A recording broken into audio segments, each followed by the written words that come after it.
Breaking news చూస్తున్నాం. రాష్ట్ర రాజకీయాల్లో పెను ప్రకంపనలు సృష్టించిన తిరుమల లడ్డూ ప్రసాదంలో కల్తీ నెయ్యి వ్యవహారంలో ఈడీ ఎంట్రీ ఇవ్వనుంది. ఈ మొత్తం వ్యవహారంలో ముడుపులు ఇచ్చినా పుచ్చుకున్న వారి గుట్టు విప్పనుంది. హవాలా ద్వారా డబ్బులు చేతులు మారినట్లు తేలడంతో మనీ లాండరింగ్ నిరోధక చట్టం కింద ఇప్పటికే కేసు నమోదు చేసింది. అతి త్వరలో లబ్ధిదారులకు నోటీసులు జారీ చేసి విచారణకు పిలువనుందని తెలుస్తోంది.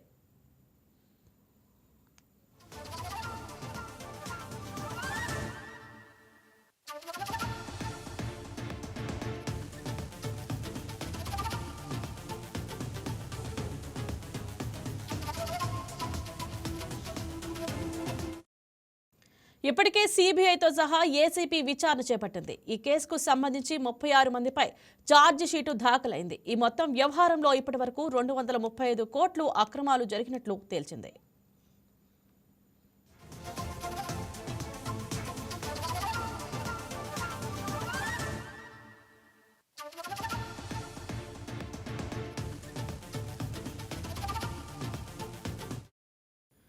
ఈడీ రంగంలోకి దిగుతుందని తెలియగానే ఆనాడు కీలకంగా వ్యవహరించిన వారి గుండెల్లో రైళ్లు పరిగెడుతున్నాయి. ఈ కేసులో సుప్రీంకోర్టు నియమించిన సిబిఐ ఆధ్వర్యంలోని ప్రత్యేక దర్యాప్తు బృందం దర్యాప్తు చేపట్టింది. దీనికి సంబంధించి ఛార్జ్ షీట్ను దాఖలు చేసింది. మొత్తం 36 మంది పేర్లను అందులో ప్రస్తావించింది.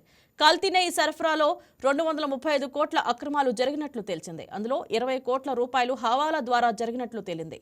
ఆ సొమ్ము తిరుపతిలోని ఓ ఇంటికి చేరినట్లు తేల్చింది. 75 లక్షలు టీటీడీ డైరీ నిపుణునికి, 31 లక్షలు కమిషన్ ఏజెంట్కు వెళ్లినట్లు పేర్కొంది. మరో 19.86 కోట్ల వైష్ణవి డైరీ సీఈఓకి చేరినట్లు నిర్ధారణ అయింది.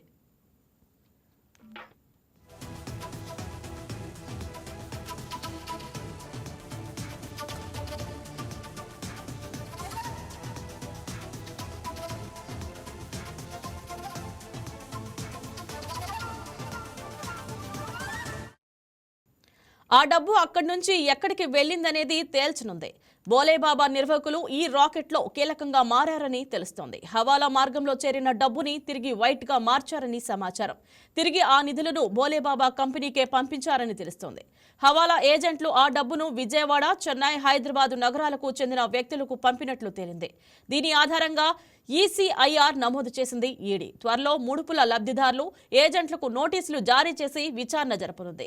ఈ వ్యవహారంపై వైసీపీలో ఎవరిని ఈడీ పిలుస్తోందో అన్న టెన్షన్ నేతలను వెంటాడుతోంది. హాయ్ వ్యూయర్స్, ఈ వీడియో మీకు నచ్చినట్లయితే లైక్ కొట్టి షేర్ చేసి వైకే టీవీని సబ్స్క్రైబ్ చేసుకోండి.